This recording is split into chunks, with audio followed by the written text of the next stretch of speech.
Olá, bom dia. Estamos aqui no nosso canal Humano Desenvolvimento, hoje num lugar diferente, numa cidade diferente, portanto, num cenário diferente e também com barulhos diferentes. Isso durante o vídeo com certeza vai ser perceptível. Hoje eu gostaria de conversar com você sobre uma dimensão do desenvolvimento humano que eu julgo muito importante. Nos últimos meses, eu venho produzindo vídeos aqui falando da questão de instituições e do seu trabalho de provocação do desenvolvimento humano. Então, empresas, escolas, igrejas, eu sempre venho abordando a fundamentação do como acontece esse desenvolvimento humano e como essas instituições podem, digamos assim, estimular esse processo. Contudo, como eu diria, eu acho que a, a, o trabalho do desenvolvimento humano, ele não é, talvez, não somente, talvez não em primeiro lugar, uma atribuição das instituições. Quando nós nascemos e ainda somos crianças, né? E realmente esse trabalho do desenvolvimento humano, do nosso desenvolvimento, ele fica a cargo, quase que na sua totalidade, da natureza e das instituições, começando pela família e depois a escola, a igreja, né? A natureza vai fazendo seu trabalho e produzindo o nosso desenvolvimento físico, e a família, a escola, a igreja, né, vão estimulando da mesma forma esse desenvolvimento no seu sentido psicológico, sociológico, por aí vai, né? Contudo, na medida em que nós vamos nos tornando adultos e que a natureza, de certa forma, nos leva até essa maturidade fisiológica, né? Cada vez mais o trabalho do desenvolvimento, a atividade, né, a responsabilidade pela produção ou pela provocação desse desenvolvimento, desculpem, vai deixando de ser um atributo da família ou da escola ou da igreja e vai se tornando um atributo pessoal.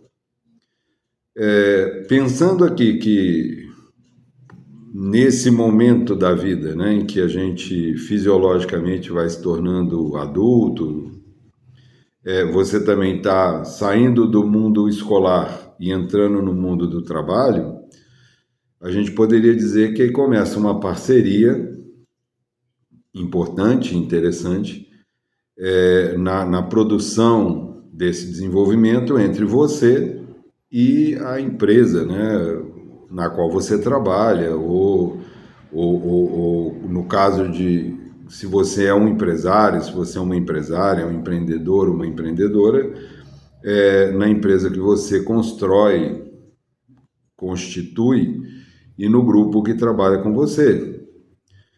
Bom, de toda forma, a nossa conversa hoje aqui é justamente sobre essa responsabilidade que cada um de nós tem diante de si, diante da natureza e diante dos outros, de estimular o seu próprio desenvolvimento, não somente esperando que os outros, sejam esses outros, seu pai, sua mãe, sua esposa, seu marido, seu chefe, seu ministro da sua religião, ou sei lá, alguém que cuide do curso que você faz, né, da faculdade, ou seja lá, na pós-graduação, que você fique esperando de outros esse estímulo. E por que eu estou falando isso? Porque mesmo quando os outros ao redor de nós estimulam o nosso desenvolvimento, nenhum desenvolvimento acontece sem a nossa permissão e sem a nossa participação. Usando aqui um ditado popular, e para quem conhece o canal sabe que a gente já fez aqui alguns vídeos falando dos conteúdos que existem nos ditados populares e que são muito interessantes e muitas vezes a gente nem percebe. Mas falando aqui de um ditado popular, tem um que diz que você pode levar o cavalo até a beirada do rio, mas você não consegue obrigar o cavalo a tomar água. Você talvez afogue o cavalo, mas não consegue fazer ele beber água se ele não quiser beber. Para além do conteúdo de verdade ou não desse ditado, afinal de contas eu não sou um especialista em cavalos, não posso afirmar que se isso é ou não verdade. No sentido metafórico desse ditado, o que ele está falando é que ninguém consegue obrigar uma pessoa a desenvolver-se se ela definitivamente não quer, não deseja isso e não permite isso. E aí vamos lembrar, eu acho que apesar de ser repetitivo, se você já viu outros vídeos aqui, você vai ouvir essa definição do conceito de novo, me perdoe, mas é porque eu acho que é importante não esquecer a etimologia dessa palavra. O conceito desenvolvimento, ele diz respeito a sair do envolvimento com alguém, com pessoas, ou com ideias, ou com visões, ou com convicções que não permitem o meu crescimento. Então, uma pessoa se desenvolve na medida em que ela sai do envolvimento com alguma coisa que não a deixava crescer além do que ela estava.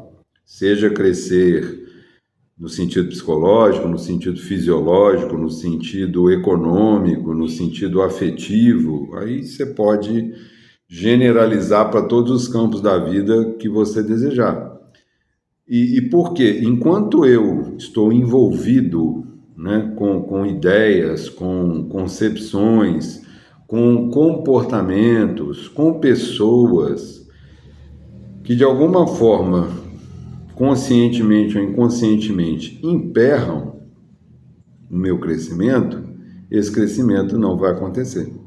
Por mais que ele seja provocado, por mais que a faculdade, a minha família, a igreja, a empresa onde eu trabalho, o meu grupo de amigos, por mais que todas essas instâncias da minha vida me estimulem, né, a sair desses envolvimentos, enquanto eu considerar que estar envolvido por essas ideias, pessoas, convicções, práticas, me traz um ganho maior do que sair desse envolvimento, a gente está falando aqui de um cálculo de custo-benefício, que nem sempre é real, às vezes é fantasioso, mas isso não importa muito, enquanto para mim for mais lucrativo manter-me envolvido com determinadas práticas, ideias, comportamentos, visões de mundo, pessoas, quanto para mim for mais lucrativo esse envolvimento do que a perda desse envolvimento visando algum tipo de crescimento, é bem provável que eu permanecerei envolvido com essas coisas e, portanto, o meu crescimento, o meu desenvolvimento não acontecerá. Dito isso, e creio que você conheça, né, dependendo da sua idade, você conheça pessoas que estão vivendo esse momento da vida, ou seja, não conseguem sair do envolvimento com pessoas, comportamentos, ideias, visões de mundo que não permitem que essas pessoas cresçam, assim como você também provavelmente já deve ter vivido situações em que isso aconteceu. E, portanto, você sabe do que eu estou falando.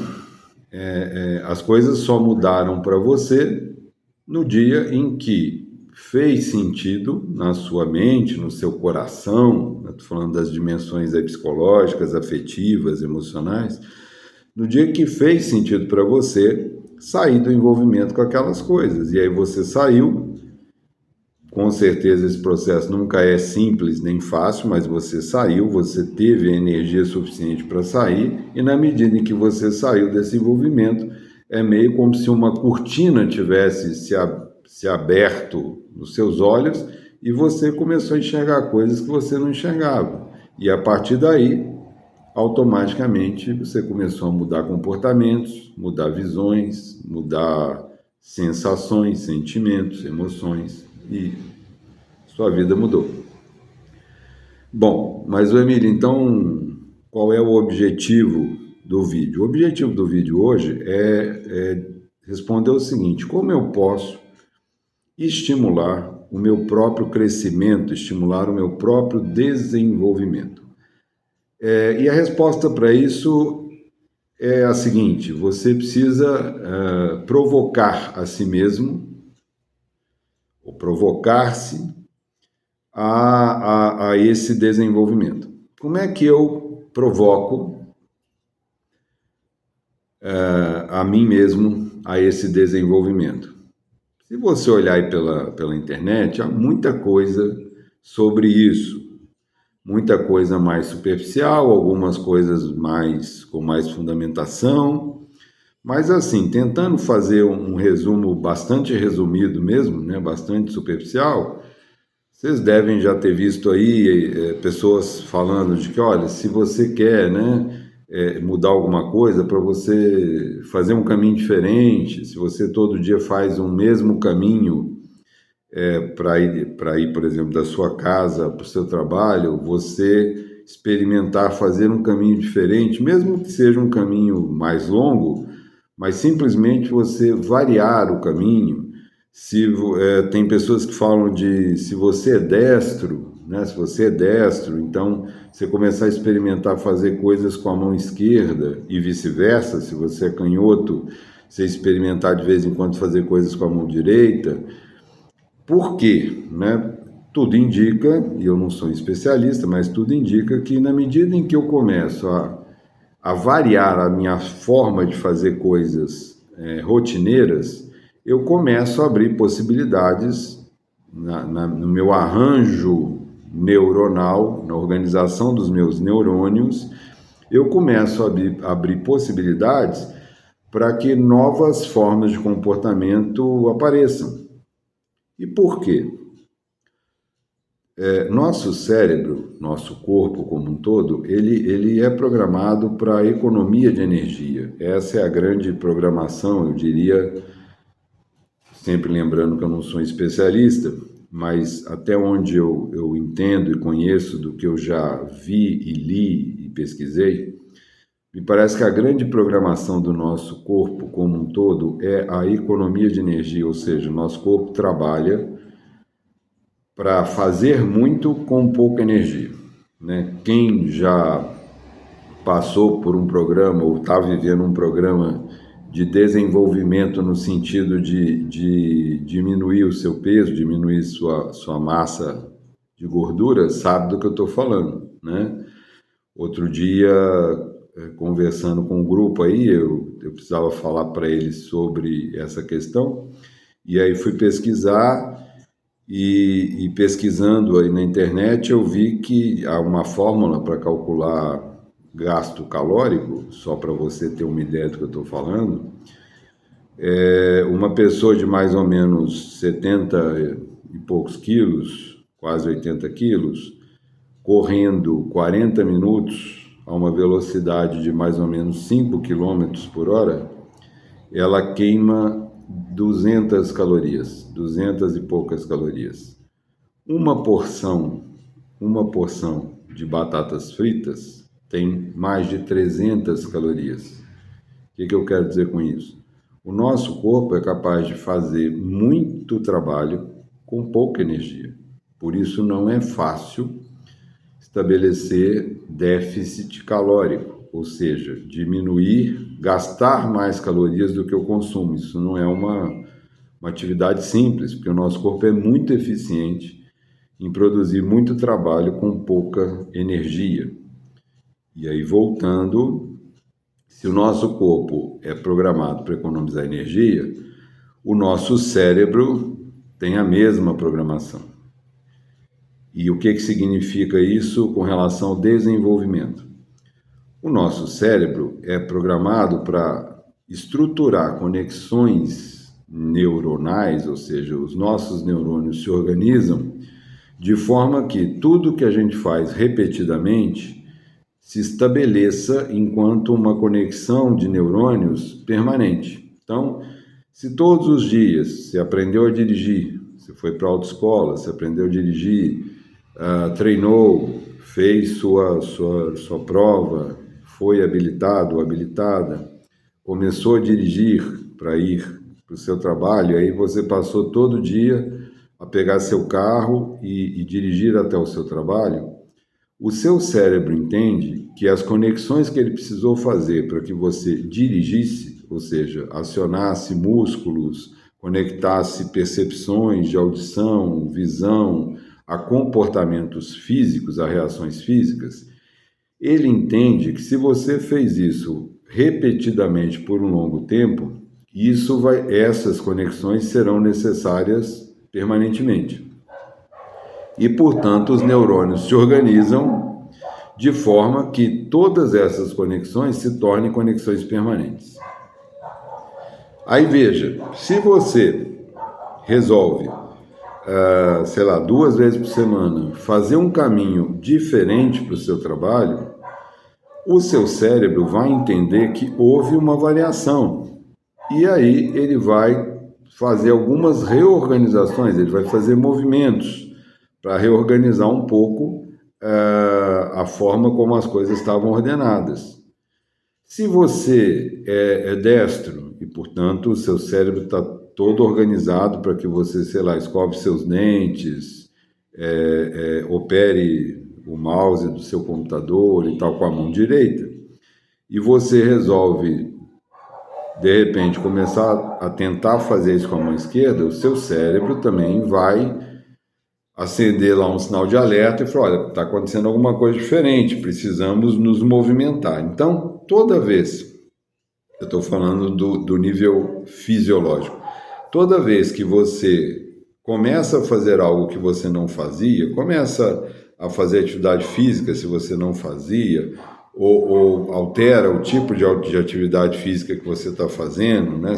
Você faz musculação e você muda a ficha da sua musculação, ou você fazia pilates e começa a fazer musculação, ou fazia musculação e começa a fazer pilates, ou fazia pilates e começa a correr. Toda vez que você altera alguma coisa na sua rotina, você provoca seu cérebro a um desenvolvimento, porque ele precisa sair do envolvimento com aquelas construções, aquela estruturação neuronal que ele tinha estabelecido e tentar construir novas conexões para as coisas novas que você está precisando fazer. E na medida, é claro, em que você continuar a realizar essas rotinas, o seu cérebro vai estruturar uma nova forma de organização para ser eficiente, para que você faça aquilo de maneira eficiente, ok?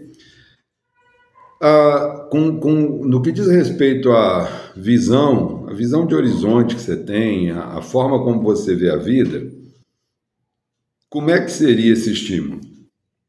Você precisa, aliás, vou mudar o verbo, você pode, se você quiser, ler coisas diferentes das que você lê sempre, assistir a vídeos diferentes dos vídeos que você sempre assiste, assistir a podcasts diferentes dos podcasts que você sempre assiste, ou assistir um canal de televisão, se você vê canais de televisão aberto, assistir um canal diferente, assistir um estilo de filme diferente, se você está habituado ou habituada a só assistir filmes de aventura, você talvez possa assistir, um filme de suspense, Porque toda vez que você começa a alimentar sua mente com outras formas de ver as coisas, outra forma de ver o mundo, você, de alguma maneira, estimula sua mente a abrir questões,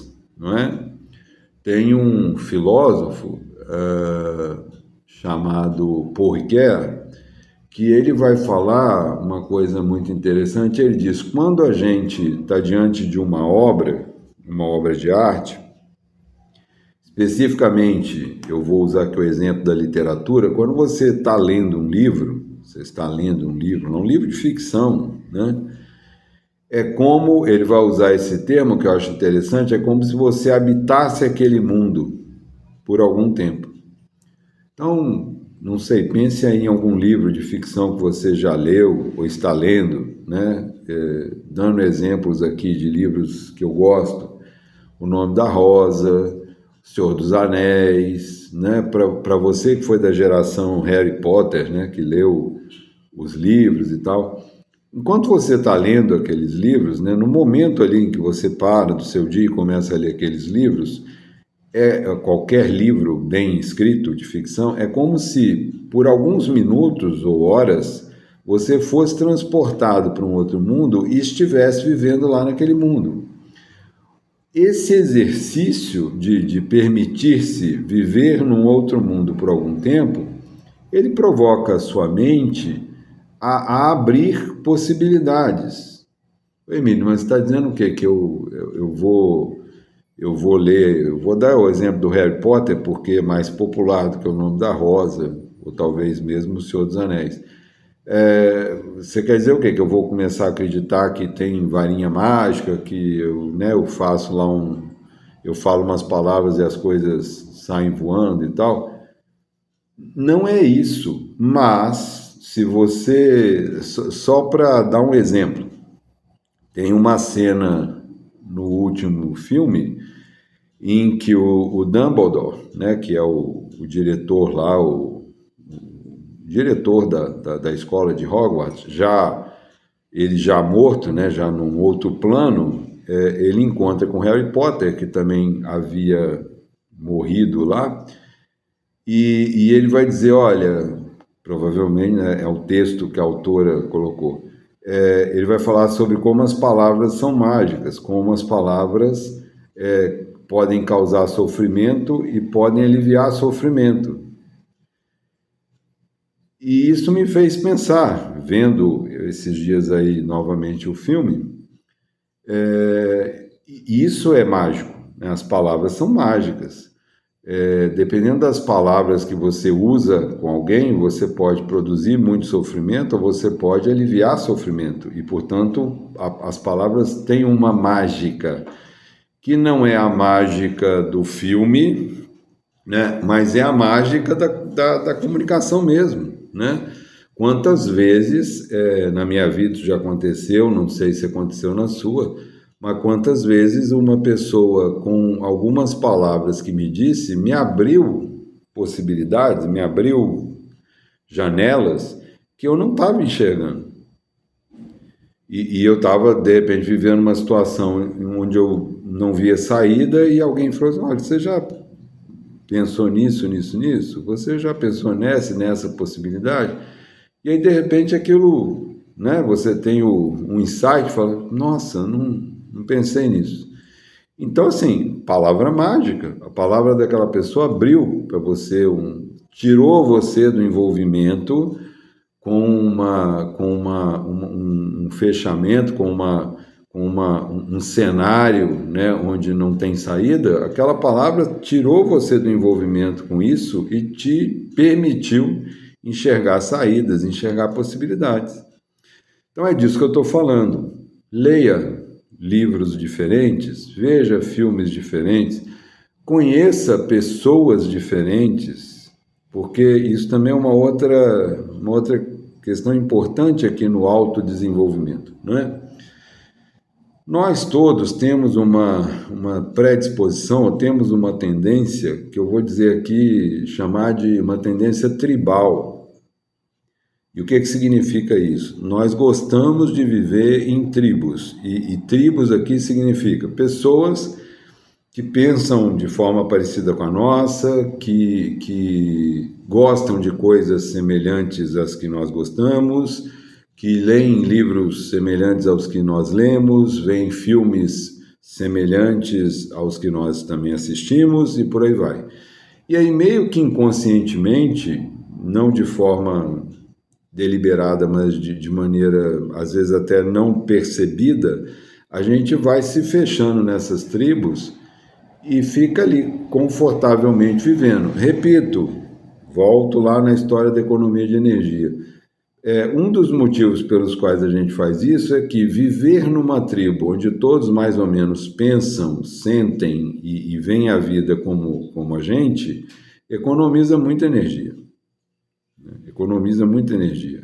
Você se sente mais seguro, você se sente mais tranquilo, você não precisa ficar avaliando coisas diferentes, avaliando visões diferentes. Você está ali, todo mundo meio que repete o que você já acredita, e você repete o que as pessoas acreditam, e você fica ali. E muitas vezes, quando você se permite conviver com pessoas que veem o mundo de forma diferente, pensam de forma diferente, você é estimulado, você é desafiado. Já falamos aqui da etimologia dessa palavra desafio. Você é desafiado e é estimulado a novas visões. Finalmente, e eu não podia deixar de falar disso, se você é novo aqui, eu não sabe, mas se você já viu outros vídeos, eu sou professor de filosofia, minha formação é filosofia, e, portanto, eu não poderia deixar de falar disso. A filosofia, os textos filosóficos, eles são... Eu correria aqui o risco de talvez errar, e entendo que estou, vamos usar aqui um ditado popular, puxando a brasa para minha sardinha, mas eu diria que eles são como nenhum outro, né, ou nenhum outros, grandes estímulos ao desenvolvimento. É impossível, né, você ler um texto filosófico sem se sentir de alguma maneira incomodado. Olha que interessante, a palavra incomodado diz respeito justamente a algo que é tirado do lugar, algo que sai do lugar. Uma coisa que é cômoda é aquilo que está encaixadinho, né? Uma roupa que você já usou muitas vezes, um calçado que você já usou muitas vezes, e ele foi tomando a forma do seu pé, do seu corpo, e ele se torna cômodo. Quando você coloca uma roupa nova, um sapato novo, há um estranhamento. Por quê? Porque tanto o sapato e a roupa precisam se acomodar ao seu corpo, como o seu corpo precisa se acomodar ao sapato e à roupa. E eu diria, os textos filosóficos são, por natureza, incômodos. Portanto, são textos, são conteúdos que, com certeza, estimulam as pessoas ao desenvolvimento. Então, finalmente, eu diria, se você deseja provocar, estimular o seu autodesenvolvimento, eu aconselharia você a ler textos filosóficos. Emílio, mas os textos são complicados, eu não entendo nada do texto e tal. E assim, em parte eu tenho que concordar com você, porque a filosofia, assim como todo ramo do conhecimento, né, ela tem um vocabulário próprio, ela tem uma história, ela tem uma digamos, organização, né, em termos de escolas filosóficas, modelos de pensamento, Mas hoje, com a existência aí das inteligências artificiais e dos canais de busca, ficou bem mais fácil você ler textos filosóficos e contextualizá-los com a ajuda dessas ferramentas.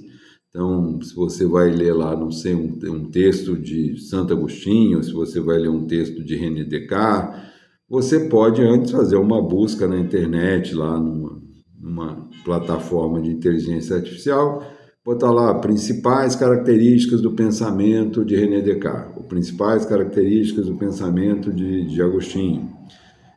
E a IA vai te dar ali um resumo geral, um contexto geral, que talvez não seja assim uma coisa muito profunda, mas que com certeza vai permitir a você ler o texto e compreender, em princípio, qual é a mensagem do texto, sobre o que está se falando, a que aquele pensador está te provocando. E assim, por que textos filosóficos são assim? Porque a prática da filosofia, né, o ser filósofo, o ser filósofa, passa integralmente por esse permanente autodesafio. Isso é ser filósofo e ser filósofa, né? Inclusive, o professor Pondé, uma vez conversando sobre uma escola filosófica que é o ceticismo, a gente vai fazer aqui um vídeo só sobre isso, que eu acho muito interessante, sobre ceticismo e desenvolvimento humano. Ele vai dizer que assim, é impossível ser filósofo sem um determinado grau de ceticismo. Porque pessoas crédulas, pessoas que acreditam em absolutamente tudo que ouvem, veem e leem, sem ao menos se perguntar, será que isso é verdade? Será que isso faz sentido? Pessoas crédulas não filosofam. Quem filosofa, quem se torna filósofo ou filósofa, são as pessoas que investigam, que duvidam, que perguntam, que querem entender melhor, né? Então, esse ceticismo da filosofia, que você encontra em todos os textos filosóficos, né? Ele te estimula a pensar, ele te estimula a olhar para a sua vida e falar, gente, será que essa pessoa tem razão? Será que esse homem, essa mulher tem razão nas questões que eles estão levantando aqui? E mesmo que você, e isso é importante dizer, Emílio, então quer dizer que se eu ler filosofia, eu vou virar minha vida de cabeça para baixo, de perna para o ar. Não. Como eu digo aos meus alunos, né, você pode entrar no raciocínio, né, na argumentação do pensador, da pensadora, e questionar uma série de coisas da sua vida, e você pode sair desse percurso tendo se desenvolvido, porém sem mudar de perspectiva. Eu explico. Vamos imaginar aqui que você tem um determinado posicionamento religioso, tá? Sem dar nomes aqui, e porque não importa. Eu tenho um determinado posicionamento religioso. E aí eu vou ler um filósofo, uma filósofa que questiona religiões, ou questiona esse posicionamento religioso. Então quer dizer que se eu ler esse filósofo ou essa filósofa, eu vou perder esse meu posicionamento religioso? Não necessariamente. Talvez você, a partir da leitura desses textos, você passe, inclusive, a ter uma adesão a essa visão religiosa mais profunda do que você tinha antes, não é? Só para lembrar aqui, tem um texto atribuído a Paulo, onde ele fala, olha, quando vocês eram crianças, né, eu alimentava vocês com papinha, com mingau. Agora vocês já são adultos, são capazes de comer uma comida sólida. De que forma que eu estou interpretando isso aqui e colocando no contexto? Ler pensadores e pensadoras que questionam a minha forma religiosa de ver o mundo não necessariamente desmonta a minha fé, mas talvez me ajude a sair de uma fé infantil para uma fé adulta, ou seja, uma fé que é capaz de olhar para as questões, olhar para as grandes dúvidas humanas e descobrir respostas novas, respostas mais profundas para essas questões. E, portanto, você saiu do envolvimento. Eu perdi a minha fé? Não, você saiu do envolvimento com uma fé infantil e alcançou o envolvimento com uma fé adulta. E isso, até onde eu posso avaliar, é extremamente positivo. Então é isso, o vídeo já ficou bastante grande, peço desculpas por isso, mas acho que a mensagem, o conteúdo vale a pena. Se você conhecer alguém que está nesse processo, né, de necessitando ser estimulado ou estimulada a um desenvolvimento, a um crescimento, está passando por uma crise. Crises são momentos riquíssimos e importantíssimos de crescimento, de desenvolvimento. A gente pode sair de toda crise de, de forma melhor, né? Podemos sair de toda crise de forma mais, digamos, desenvolvida de coisas ou respostas ou visões que não fazem mais sentido e envolvidas com novas visões, novas perspectivas que agora sim fazem sentido para nós. Então, toda crise é um momento rico, né? Um momento que, dependendo de como for vivido, pode permitir a você um crescimento. Então, se você conhece alguém que está passando por um momento de crise, se você conhece alguém que está meio que paradão lá, né? Tá aquela coisa estagnada, aquela água parada que não se mexe, quem sabe compartilha esse vídeo com essa pessoa. Pode ser que, assim como eu falei aqui, que pessoas disseram palavras mágicas que me tiraram de momentos em que eu não via saída, momentos em que eu não via como crescer, como me mover. Pode ser que alguma palavra aqui seja mágica para essa pessoa, no sentido de abrir para essa pessoa uma perspectiva, uma janela, uma possibilidade. Obrigado pela sua atenção e até o nosso próximo vídeo.